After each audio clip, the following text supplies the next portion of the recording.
Welcome to Guide Guru. We hope this video helps.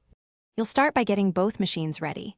Enable remote access on the host PC now, whether it's Windows Remote Desktop or Chrome Remote Desktop. Sign into the same Google account on your Chromebook and on the host when required. This ensures authentication and easier pairing. Once the host is configured, install the Chrome Remote Desktop app or the official Remote Desktop extension on your Chromebook. This step creates the secure bridge for connections, so don't skip it and confirm permissions when prompted.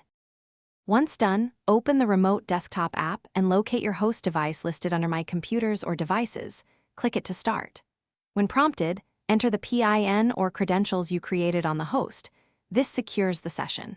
Make sure to adjust display resolution, audio redirection, and performance settings to match network speed, because higher resolution needs more bandwidth. Also configure keyboard and mouse behavior, enable clipboard sync, and toggle file transfer so you can move files between machines without interruption. To finish, end the session cleanly. Sign out on the host if sensitive, then close the remote app on your Chromebook to free resources.